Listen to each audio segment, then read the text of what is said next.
अभंगाच्या पहिल्या चरणामध्ये जगद्गुरु तुकोबरा सांगतात, काय होणार नाही नामस्मरणाने, काय नोहे केले एका चिंतिता विठ्ठले. भगवंताच्या नामस्मरणानं काय होणार नाही. आता तुकोबरायांच्या जीवनामध्ये संसारातला फायदा लोकांना दिसत नव्हता. लोकांना असं वाटायचं त्यांची परिस्थिती चांगली व्हावी, पण तसं नाही. परमार्थाचं खरं फळ जर काय असेल तर माणसाची स्थिती, मनस्थिती बदलली पाहिजे. ज्याच्याकडे आज करोडो रुपयाची संपत्ती आहे, ज्याची परिस्थिती चांगली आहे, अशी माणसं मनस्थितीने बिघडलेले पाहायला मिळतात. पण जो फुटपाथवर झोपणार आहे, जो रस्त्यावर झोपणार आहे, पण त्याची मनस्थिती महाराज उच्च लेवलची असते. हा फरक. ज्याच्याकडं करोडो रुपयाची संपत्ती आहे, जीवनामध्ये समाधान नाही.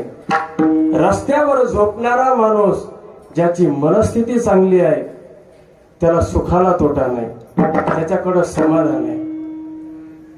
समाधान जर आपल्याला पाहिजे असेल तर त्या ठिकाणी मनस्थिती असावी लागते. तुकोबरायांच्या जीवनामध्ये झालेला फायदा लोकांना कळत नव्हता. लोकांना असं वाटायचं त्यांना संपत्ती पाहिजे, ऐश्वर्य पाहिजे, घरदार पाहिजे, गाड्या पाहिजे, हे लोकांना पाहिजे होतं. पण तुकोबरायांच्या जीवनामध्ये नामस्मरणाने एक शक्ती प्राप्त झालेली होती. त्या शक्तीचा अंदाज मात्र लोकांना कळाला नव्हता. आणि तुकाराम महाराजांचा एवढा अधिकार होता महाराज, त्यांच्या ठिकाणी जी काही शक्ती प्राप्त होती.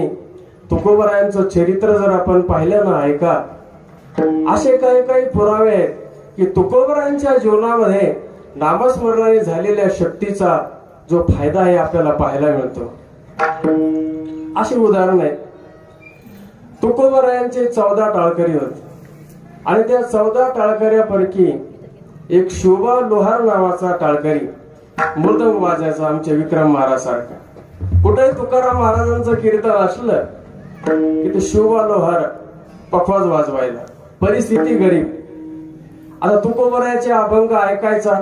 तुकोबरायाचा एक अभंग ऐकला, जब हे सकळ सिद्ध आहे, हात चाला वया पाय, तीर्थयात्रे जाय, आपले स्वहित पाहे, तीर्थयात्रे जाय सुख नको. हा अभंग ऐकल्यानंतर त्याला असं वाटलं, आपल्याला आयुष्य आहे, हातपाय चांगले, तोपर्यंत आपण तीर्थयात्रा केली पाहिजे. तुकोबरायाकडे गेला. तुकोबरायाला सांगितलं, महाराज तुम्ही सांगता तीर्थयात्रा करा, मी गरीब आहे, पैसे नाही माझ्याकडे. आता त्या काळामध्ये तुकोबरायाने काय केलं, एक खडा घेतला आणि त्याच्या खिशामध्ये टाकला. त्याचा एक नाणं तयार झालं. आता त्या काळामध्ये सोन्याचं नाणं, त्या काळामध्ये 5-6 रुपये किंमत त्या सोन्याच्या नाण्याची. तुकोबरायाने सांगितलं तीर्थयात्रा कर, काही कमी पडणार नाही. हे जे सोन्याचं नाणं आहे ना, हे मोडायचं, 1 पैसा खिशात ठेवायचा, बाकीचे खर्च करायचे, आणि बाकीचे खर्च झाले की पुन्हा ते खिशातला 1 पैसा काढायचा, हात लावला की पुन्हा त्याचं सोन्याचं नाणं होणार. महाराज तीर्थयात्रा करू लागला, दान धर्म करू लागला. पैसे संपले की खिशातलं नाणं काढायचं, त्याचं होन तयार व्हायचा, नाणं तयार व्हायचं सोन्याचं. तुकोबरायाने सांगितलं फक्त तीर्थयात्रा कर, बायकोला लुगडं आणू नको, साडी आणू नको, याचा उपयोग फक्त तीर्थयात्रा करण्यासाठी करायचा. तीर्थयात्रा केली महाराज. आता मला सांगा, जगामध्ये जे काही श्रीमंताची यादी आहे, जे काही कोट्याधीश माणसाची यादी आहे, तुकोबरायाचा नंबर कितव्या क्रमांकावर येईन सांगा. श्रीमंत माणसं पैसा कुठं ठेवतात? आपा बँकेमध्ये. आता तुकोबरायाची बँक कुठं आहे का? कुठंतरी शाखा आहे का? तुकोबरायाने ज्या खड्याला हात लावला त्याचं सोन्याचं नाणं होतं. मला सांगा, बँकेची काय गरज आहे? मग ही शक्ती कशाला प्राप्त झाली? तेही त्रिभुवनी आम्ही वैभवाचे धनी. तुकोबरायांच्या जीवनामध्ये नामस्मरणाचा फायदा आहे महाराज. कितीतरी उदाहरण आहेत. एक ब्राह्मण होता आणि त्याच्यावर 10,000चं कर्ज होतं त्या काळामध्ये. किती? 10,000चं कर्ज. आता तो जो ब्राह्मण होता ज्ञानोबरायाला शरण गेला, ज्ञानोबरायाचे चरण धरले. ज्ञानोबा याने सांगितलं, तू असं कर, माझं दुकान आता सध्या बंद आहे, तू देहू मध्ये जा. तुकाराम महाराज तुझं समाधान करतील. तुकाराम महाराजाकडे गेला. तुकाराम महाराजांनी सांगितलं, तू एक काम कर, देहू गावा याला जा, लोहगावला. आणि त्या लोहगावामध्ये शोभा कासार आहे, जा म्हणे त्याच्या घरी, तुला त्या ठिकाणी तो पैसे दे. ज्यावेळेला तू लोहगावला गेला शोभा कासाराच्या घरी, आता पूर्वीचा काळ, त्याला काय केलं, याला सांगितली सगळी समस्या. तुकाराम महाराजांनी अशा करता पाठवलं, पैशा करता पाठवलं. आता त्याला असं वर इकडं तिकडं पाहिलं आणि त्याच्या घरामध्ये त्या वखराच्या पासा होत्या, अशा भिंतीला खोसलेल्या. वखराच्या पासा समजतात का आपल्याला? हा, आवताच्या पासा. हा, आता हे खेड्यातल्या लोकांना माहिती असत. हा, आवताची पास. शहरातल्या लोकांना ती सांगावं लागेल, याला पास म्हणतात. आपण फक्त डिग्र्या करून पास झालेली माणसं, वखराची पास कुठं कळायची आपल्याला. आता ती वखराच्या 3 पासा होत्या, त्यानं काय केलं, त्या 3 पासा काढल्या आणि जा म्हणले घेऊन. काय म्हणले, मी ज्ञानोबरायाकडे गेलो, ज्ञानोबरायांनी तुकाराम महाराजाकडे पाठवलं आणि तुकाराम महाराजांनी याच्याकडे पाठवलं, मला 3 पासा दिल्या त्या लोखंडाच्या. आता ती 10-10 किलोची पास विक्रम महाराज. एका पासाचं वजन किती? 10-10 किलो. आता ते हडकुळा रस्त्याने येताना त्यानं काय केलं, 2 पासा फेकून दिले आणि एकच घेऊन आलं. वजन झालं ना त्याला. तुकाराम महाराजाकडे आला आणि तुकाराम महाराजांनी पाहिल्याबरोबर, त्या पासाकडे पाहिल्याबरोबर महाराज, ती पास सोन्याची झाली ना, 10 किलो सोन्याची पास. वखराची जी पास आहे सोन्याची झाली. आता ते किती रुपयाचं असेल सोनं? सगळं कर्ज फिटल ना, गाडी होईल, बंगला होईल, एवढं मोठं ऐश्वर्य होईल महाराज, तो कोट्याधीश होईल. पण आशा फार मोठी घातक. त्याला विचार केला, काय खरं नाही. त्या 2 पासा उगाच फेकून दिले. ते अजून 2 असते तर किती फायदा झाला असता. तो महाराज ते पासा आणण्यासाठी गेला, रस्त्याला पडलेल्या. जसा गेला ना मुरली महाराज, अजून तो आला नाही, त्याला पासा बी सापडल्या नाही.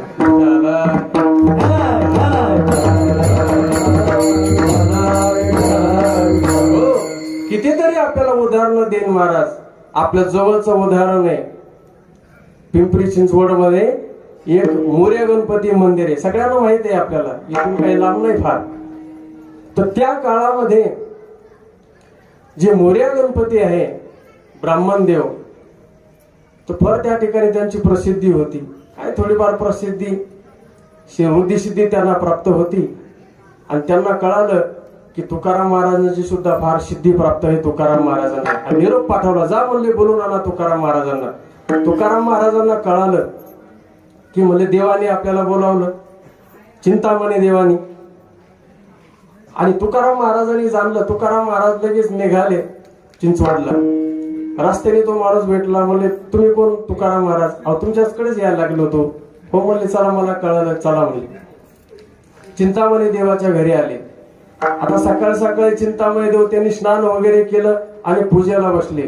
पण पूजेला बसायच्या अगोदर काय झालं की त्या माळ्याने काय केलं, देवाला फुलं लागणारे जे त्यांचा जे बगीचा होता, त्याला 8 दिवस झाले त्याला पाणीच दिलं नव्हतं बगीचाला. बगीचा सुकून गेला. असे रागावले चिंतामणी देव, तुला अक्कल नाही, लाज नाही, सारी फुलं सुकून गेली, झाडं सुकून गेली. आणि त्या रागामध्ये येऊन त्यांनी काय केलं, पूजा केली आणि असे ध्यान लावून बसले गणपतीस. तेवढ्यामध्ये तुकाराम महाराज तिथं आले.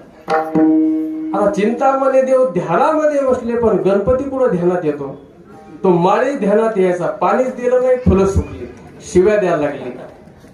कुठं? ध्यानामध्ये शिव्या देऊ लागले चिंतामणी देव. आणि डोळे उघडून पाहिल्यानंतर समोर तुकाराम महाराज दिसले. हो म्हणले, महाराज या. कधी आले? म्हणले बराच वेळ झाला, तुम्ही त्या माळ्याला शिव्या देत होते ना, त्याच वेळेला आलो.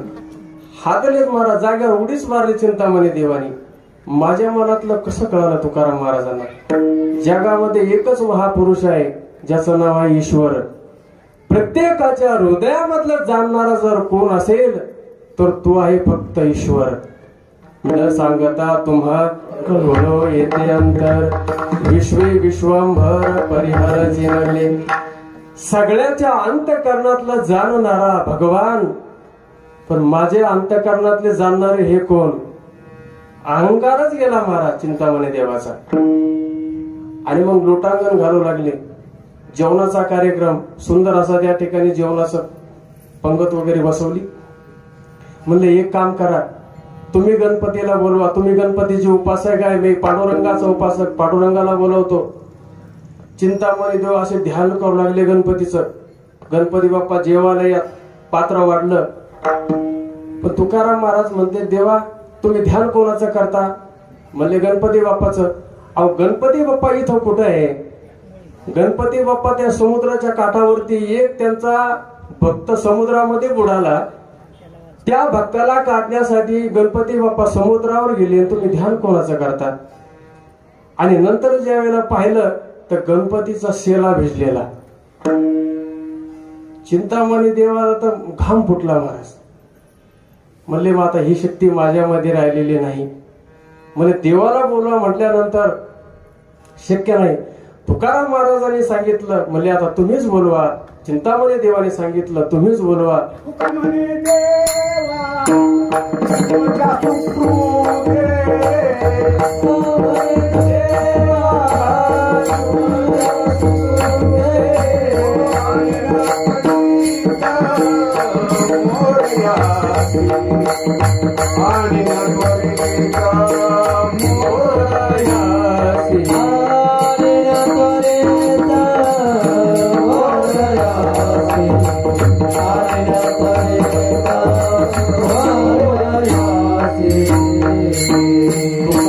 देवा तुमच्या सुकृते आणीन त्वरित मोरयासी.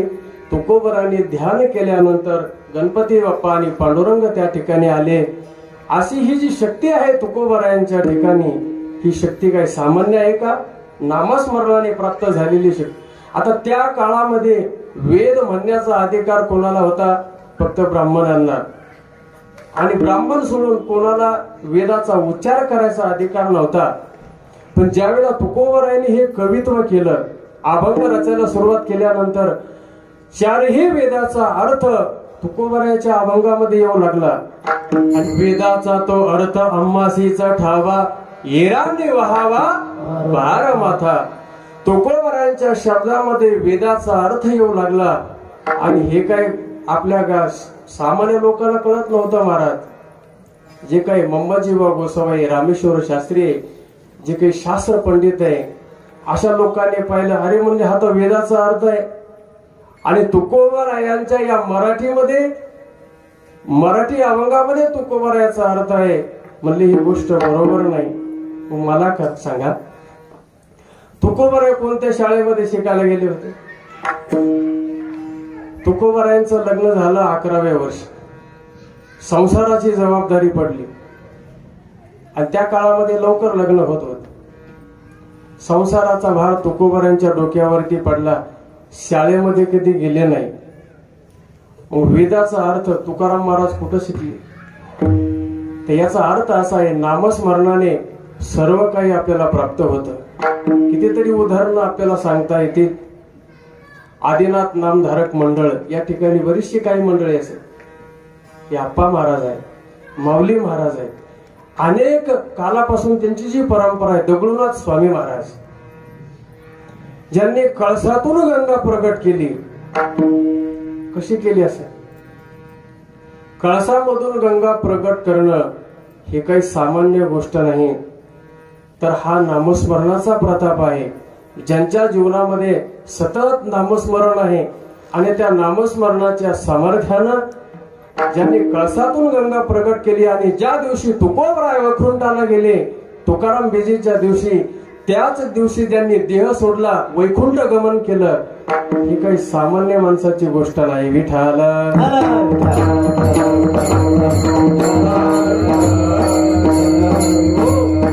म्हणून तुकोबरायांना लोक विचारू लागले, महाराज तुमच्या संसारातला फायदा काय? तुकोबरा सांगतात, मला जो फायदा झाला ना नामस्मरणानं काय होणार नाही. काय नव्हे केले एका चिंतिता विठ्ठले. या भगवंताचं नामस्मरण केलं पाहिजे, चिंतन केलं पाहिजे. आणि नाहीतरी हा देह कशासाठी मिळालेला आहे? नामस्मरण करण्यासाठी. देवे दिला देह भजना घुमटा, तो या झाला फाटा बाधिकेचा. आणि ज्याच्यासाठी मिळाला त्याच्यासाठी जर आपण उपयोग केला नाही तर काही फायदा आहे का? काही फायदा नाही. कल्पना करा, पावसाळ्याचे दिवस आहे आणि त्या पावसाळ्याच्या दिवसामध्ये पाऊस लागू नये म्हणून एक माणूस छत्रीच्या दुकानात गेला. बरं का बाबा, म्हणजे चांगल्या प्रकारची छत्री द्या. त्याला 2-4 छत्र्या पुढे टाकल्या. म्हणजे चांगली कोणती आहे? गॅरंटीची छत्री पाहिजे. त्या दुकानदाराला सांगितलं, म्हणले ही छत्री चांगली आहे, गॅरंटीची आहे, 15 वर्ष या छत्रीला काहीच होणार नाही. बरं का बाबा, किती वर्ष? 15 वर्ष गॅरंटीचे. फक्त एक काम करायचं, हिला ऊन लागू द्यायचं नाही, पावसात भिजू द्यायचं नाही. मग देवघरात पूजा करायची का छत्रीची? अरे ज्याच्यासाठी आणली त्याच्यासाठी उपयोग झाला नाही तर काय फायदा आहे? उदाहरण मी आपल्याला किती देईन, त्याचा सिद्धांत याला ठेवायचा. एक श्रीमंत माणूस, त्याच्या अंगावरती भरपूर सोनं नाणं असा, आणि ज्या वेळेला तो रस्त्याने चालला असताना काय केलं? चोराने अडवलं, मारलं, अंगावरचे दागिने काढून घेतले. आता तो नेहमी पिस्तूल वापरायचा. त्याच्या कमरेला काय असायचा? पिस्तूल असायचं. आता सोनं ना अंगावरती, सोनं नाणं सगळं काढून घेतलं. सगळं अंग त्या ठिकाणी रक्तबंबाळ झालं. गावामध्ये आल्यानंतर 4-2 लोकांनी पाहिलं. कोणी मारलं म्हणले? तुम्हाला तुमच्या अंगावरचं सोनं नाणं काढून घेतलं, तुम्हाला मारलं, रक्त निघायला लागलं तुमच्या अंगातून. अहो म्हणले, रस्त्याने चालत असताना चोरांनी अडवलं, सोनं नाणं काढून घेतलं, मारलं. काय मारलं? तुमच्याकडं पिस्तूल होता ना. बरं झालं म्हणले बाबा, तो पिस्तूल लपवून ठेवला, नाही तर तू सुद्धा घेऊन गेली असते ना. आता मला सांगा, तो पिस्तूल काय टिकले वाजवण्यासाठी का विक्रम महाराज? कशासाठी आहे? अरे आपले स्वतःच संरक्षण करण्यासाठी आहे ना. ज्याच्यासाठी पिस्तूल मिळाला त्याच्यासाठी जर आपण उपयोग केला नाही तर काय फायदा आहे का? तसं आपल्याला हा देह जो दिलेला आहे कशासाठी? भगवंताचं चिंतन. इंद्रिय हात पाय डोळे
पाय कान डोळे मुख बोलाया वचन, जेने जोडसे तो नारायण, असे जीवपण भवरोग.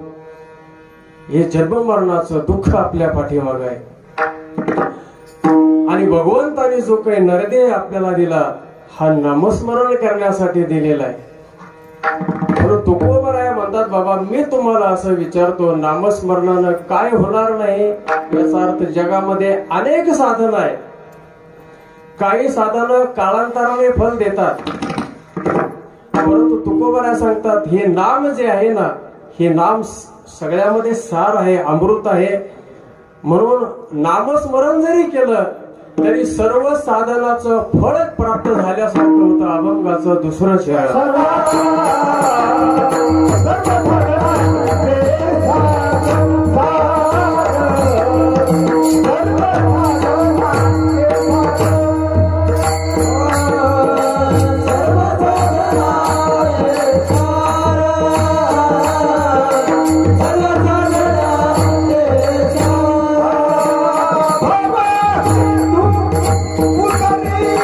Baba,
साधनाचे सार भव सिंधू उतरी पार.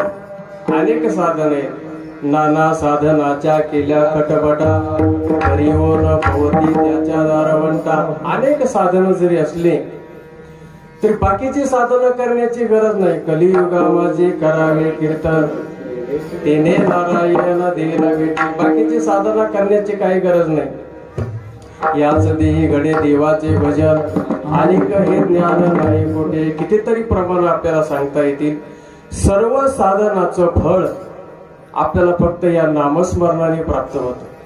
तुम्ही सांगता सर्व काही केल्यासारखं होतं, सर्व काही केल्यासारखं होतं. सर्व म्हणजे बाकीचे साधन आहेत. सर्व साधन केल्यासारखं होतं म्हणजे नेमकं काय होतं? अभंग असं तिसरं चरण.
सारखं होतं. योग यागत पे केली तयाने अमुपे.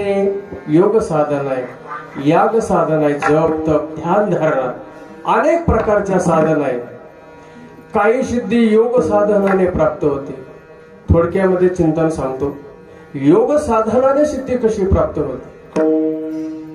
जालिंदरनाथ आणि मच्छिंद्रनाथ यांची कथा आपल्याला माहिती आहे. ज्यावेळेला ते प्रवास करत असताना एका स्त्री राज्यामधून चालली. मैनावती नावाची स्त्री. तिनं काय केलं? मच्छिंद्रनाथाच्या झोळीमध्ये एक सोन्याची वीट टाकली. मच्छिंद्रनाथाने पाहिलं. आता महाराज योगी आहे, तपश्चर्या आहे, योगाची साधना आहे. रस्त्याने चालत असताना मच्छिंद्रनाथ म्हणायचे, या कोई डर है, या कोई डर है. थोडं 5-5 मिनिटांनी 10-10 मिनिटांनी असं म्हणायचं. गोरक्षनाथ महाराजांनी विचार करतात की आपले गुरु महाराज असं काय म्हणू लागले, या तो कोई डर आहे. बराच वेळ रस्त्याने चालल्यानंतर मच्छिंद्रनाथाने ती झोळी गोरक्षनाथाकडे दिली. बाहेर दिशेला जातो. आणि ज्यावेळेला त्या गोरक्षनाथाने पाहिलं, त्या झोळीमध्ये सोन्याची वीट. गोरक्षनाथ विचार करतात, डर तो या आहे, सोन्याची वीट आहे. त्यांनी काय केली? ती वीट फेकून दिली आणि तेवढ्याच वजनाचा एक दगड त्या झोळीमध्ये टाकला. आणि आपले मच्छिंद्रनाथ आल्यानंतर ती झोळी त्यांच्याकडे दिली. चला गुरु महाराज. रस्त्यानं चालले. त्यांना काय माहित? पुन्हा मच्छिंद्रनाथ म्हणायचे, या कोई डर है. गोरक्षनाथ म्हणू लागले, डर तो पिछे गया, डर या कुछ नाही. आणि ज्यावेळेला त्या मच्छिंद्रनाथाने पाहिलं त्या झोळीमध्ये माणूस दगड, असे रागवले गोरक्षनाथ. अरे मी गुरु आहे तुझा, काय केलं? तुला कोणी दिला अधिकार हे वीट फेकून देण्याची? आता ते अधिकारी होते महाराज, फक्त समाजाला हे दाखवून द्यायचं होतं. गोरक्षनाथ काही कमी नव्हते. म्हणजे माझी सोन्याची वीट मला पाहिजे. मच्छिंद्रनाथ म्हणू लागले ही सोन्याची वीट मला पाहिजे. समोर असा एक पर्वत होता आणि त्या पर्वताकडे बघितल्याबरोबर सज्जन हो तो पर्वत सोन्याचा झाला. मला सांगा ही शक्ती कशाची आहे? सोन्याचे पर्वत करवती पाषाण अवघे रानोरान कल्पतरू.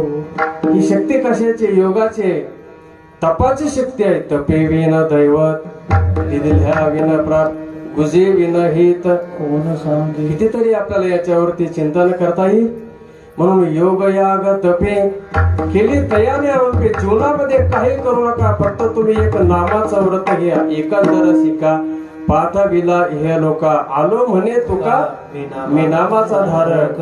पितो भक्तीचा डांगोरा कळी काळाशी धरा. तुका म्हणे करा जे जेकार आनंदे. आणि नामस्मरण करण्यासाठी सगळ्यांचा अधिकार आहे महाराज. कोणी असो यारे यारे लहान थोर याती भरती नारी नर. करावा विचार नरगे चिंता कोण असे. म्हणून तुम्ही काय करा तुका म्हणे जपा.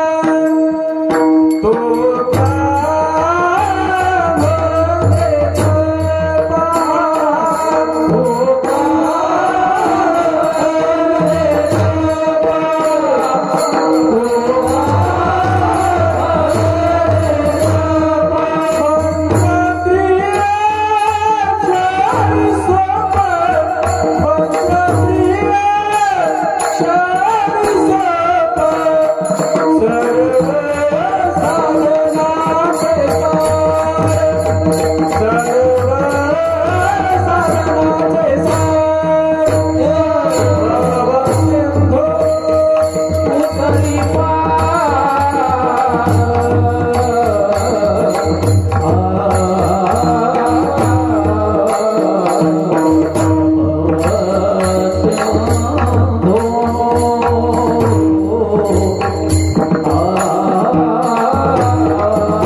मंत्र त्रिअक्षरी सोपा.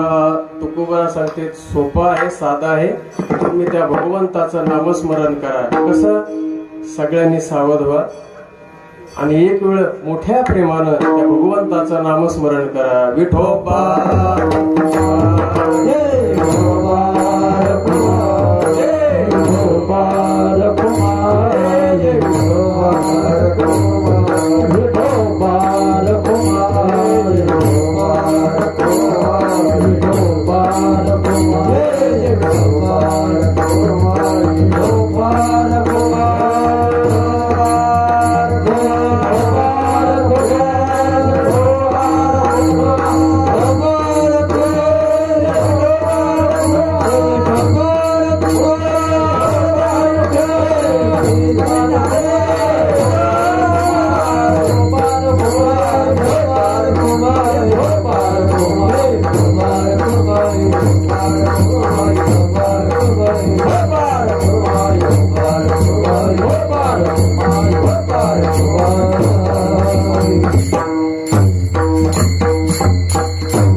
काय नोव्हे केले एका चिंतिता विठ्ठले. सर्व साधनाचे सार भव सिंधू उतरे पार. योग याग तपे केली तयाने अमोपे. सर्व साधनाचे सार भव सिंधू उतरे पार. तुका म्हणे जपा मंत्र त्रिअक्षरी सोपा. सर्व साधनाचे सार भव सिंधू उतरी पार. यथामती यथावकाश अभंगाचा आपण भावार्थ संपवलेला आहे. आणि तुकोबराय सांगतात सोपा मंत्र आहे. तुका म्हणे जपा मंत्र त्रिअक्षरी सोपा. 3 अक्षराचा मंत्र आहे. कोणता? विठ्ठल. विठ्ठल विठ्ठल म्हणा वेळोवेळा. हा सुख सोहळा स्वर्गी नाही. आणि असा हा आनंद आपल्याला वैकुंठामध्ये स्वर्गामध्ये सुद्धा मिळणार नाही का? नारायण नामे हो जीवन मुक्त कीर्तनी अनंत गाऊन. या मृत्यू लोकामध्ये नरदेहाची सर्वजण इच्छा करतात. तुम्ही आम्ही इच्छा करू यात नवल नाही. स्वर्गातले देव या नरदेहाची इच्छा करतात का? भगवंताचं नामस्मरण करण्यासाठी. आणि हे नामस्मरण आपल्याला या नरदेहामध्ये करता येतं. तसं जर पाहिलं तर महाराज किती अल्प आयुष्य आहे. पहिली गोष्ट नरदेह मिळणं दुर्लभ आहे. आणि जरी मिळाला तरी कसा आहे? क्षणभंगूर आहे. अल्प आयुष्य मानव देह शतघनी लेते अर्धरात्र खाय. मध्ये बालत्व पीडा रोग क्षय काय भजनासी उरले ते पाहेगा. 100 वर्षाचं आयुष्य आहे सज्जनावर. आता सत्ययुगामध्ये जर पाहिलं तर सत्ययुगामध्ये मनुष्याचं आयुष्य होतं 1,00,000 वर्षाचं. ऐका नीट. सत्ययुगामध्ये माणसाचं किती होतं? 1,00,000 वर्ष. सत्ययुग संपल्यानंतर आलं त्रेतायुग. त्रेतायुगामध्ये 1 शून्य कमी झालं. आणि त्रेतायुगामध्ये माणसाचं आयुष्य आहे 10,000 वर्ष. त्रेतायुग संपल्यानंतर आलं द्वापार युग. पुन्हा 1 शून्य कमी झालं. आणि द्वापार युगामध्ये माणसाचं आयुष्य आहे 1,000 वर्ष. द्वापार युग संपल्यानंतर आलं कलियुग. पुन्हा 1 शून्य कमी झालं. आणि या कलियुगामध्ये माणसाचं आयुष्य आहे 100 वर्षाचं. मला असं वाटतं अजून 1 शून्य कमी होतं का काय? माणसं 100 वर्ष जगायला तयार नाही. तो खाणं चांगलं नाही, राहणं चांगलं नाही, आचार चांगला नाही, विचार चांगला नाही. अशा या परिस्थितीमध्ये आपण भगवंताचं नामस्मरण कधी करणार? म्हणून तुकोबरायला प्रश्न पडला, काय भजनासी उरले ते पाहेगा. 100 वर्षाचं जर आपण गणित केलं, 50 वर्ष आपल्या झोपेमध्ये जातात. हे बघा, 12 घंट्याचा दिवस, 12 घंट्याची रात्र. रात्री आपण झोपतो. मग इमानदारीनं आपले 50 वर्ष कुठे गेले? झोपेमध्ये गेले. आणि दिवसा जर तुम्ही झोपले त्याचा हिशोब वेगळा धरला जाईल. इमानदारीनं आपले 50 वर्ष गेले झोपेमध्ये. राहिलेले 50 वर्ष, आता लहानपणामध्ये काही कळत नसतं, 12 वर्ष 15 वर्षापर्यंत. आपले 15 वर्ष गेले खेळण्यामध्ये, बाळपण गेले नेणता. काही कळत नसतं आपल्याला बालपणात. ते 15 वर्ष खेळण्यात गेले. 50 आणि हे 15 आपण गणित करू, झाली किती 65. आता 80 वर्षानंतर, आता आपल्याला जर आयुष्य मिळालं समजा, 80 वर्षानंतर मनुष्य असून मेल्यासारखा आहे, जिवंत असून मेल्यासारखं आहे. आता 80 वर्षानंतर काय करता येते? परमार्थ करता येतो? आळंदी पंढरपूरची वारी करता येते? ज्ञानेश्वरी वाचता येते? गाथा वाचता येतो का? काय करता येत नाही महाराज. ते आयुष्य म्हणजे कसं आहे? निरर्थक आहे. फक्त मनुष्य असालाय म्हणजे 23 वर्ष काही कामाचे नाही. 65 आणि 23 किती झाले? 85. राहिले किती? 15 वर्ष. आता 15 वर्षामध्ये काय करायचं? लग्न कधी करायचं? त्याच्यानंतर मुलं बाळ, त्या पोरांचे लग्न कधी करायचे, मुलीचे लग्न कधी करायचे, बंगला कधी बांधायचा, गाड्या कधी घ्यायच्या, हे सगळं करायचं 15 वर्ष. शक्य आहे का? 15 वर्ष आपले कुठं जातात? संसारामध्ये जातात. आता खाली शिल्लक काय राहिलं? काही राहत नाही महाराज. म्हणून साधू संत सांगतात, बाबा मिळालेलं जे आयुष्य आहे, तुम्ही काय करा? संसार सोडू नका. कोणी असं म्हणेल मग तुम्ही आता आम्हाला संसार सोडायला सांगता का? की बायका पोरं घरदार सगळं सोडायचं आणि ज्ञानबा तुकाराम तुमच्या बरोबर येऊ का आम्ही? साधू संतांनी संसार सोडायला सांगितलं ना, ही गोष्ट पहिली लक्षात घ्या. सुखे करावा संसार, न संडावे दोन्ही वार, दया क्षमा घर चोजविता येतील असोनी संसारी, जिव्हा वेगू तुम्ही संसारामध्ये राहा आणि परमार्थ करा. आता साधू संतांनी असं सांगितलं, पण आपण काय करतो? परमार्थ करत नाही आणि संसार सुटत नाही. संसार करा, संसार करून परमार्थ करा. आपल्याला एवढी त्याच्यामध्ये सूट दिली, पण आपण काय करतो? नेमकं संसारच करत राहतो, परमार्थ करत नाही. मग आपण भगवंताची भक्ती कधी करणार? म्हणून मिळालेलं जे आयुष्य आहे, आयुष्याच्या साधने सच्चिदानंद पदवी घेणे, असं ही भगवंताची कृपा समजून आपण त्या भगवंताचं एक कृतज्ञता म्हणून त्या भगवंताचं आपण नामस्मरण केलं पाहिजे. आणि ते नामस्मरण तुम्हाला सांगतो वायाला जाणार नाही. संसारामध्ये तुम्ही किती पैसा कमवा, किती बंगले बांधा, गाड्या घ्या तुम्ही, पण त्या शेवटी आपल्या काही उपयोगाला येणार नाही. पण आपल्या जीवनामध्ये केलेला परमार्थ, जीवनामध्ये केलेलं नामस्मरण हे कधीच वायाला जाऊ शकत नाही. नाम घेता वाया गेला, ऐसा कोणी ऐकिला, सांगा विनवितो तुम्हासी, संत महंत सिद्ध ऋषी. तुकोबरा सांगतात, असं दाखवा मला की ज्यानं नामस्मरण केलं आणि तो अधोगतीला गेला, त्याला काही फायदा झाला नाही. या जगामध्ये एकच गोष्ट जर कोणती असेल, जी फल देणारी गोष्ट कोणती असेल, तर ती आहे परमार्थ. भरपूर चिंतन करण्यासारखं आहे. आपली वेळेची मर्यादा लक्षात घेऊन मिळालेलं देहाचं सोनं जर आपल्याला करावं असं वाटत असेल, तर पवित्र अंतकरणाने परमार्थ करा. गळ्यामध्ये तुळशीची माळ घाला.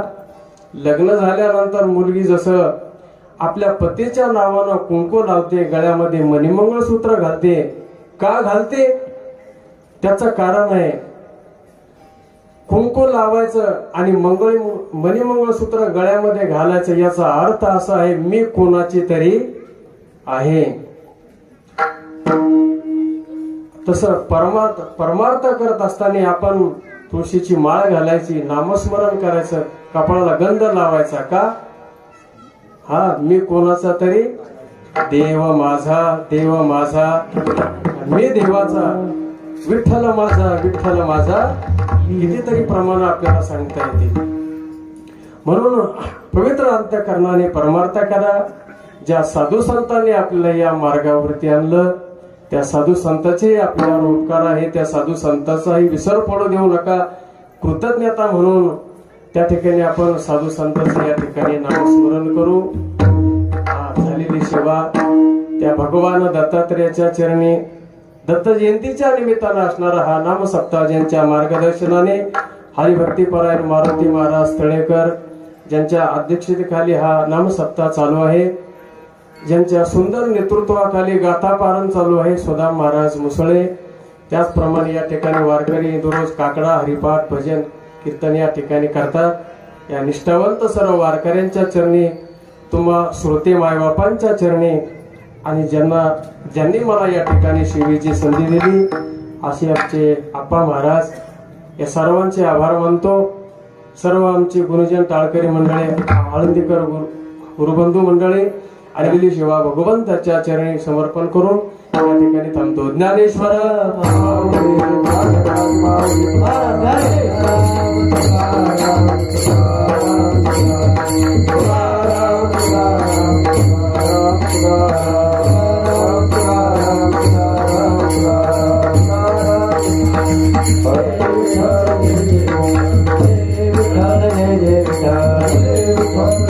हा बोले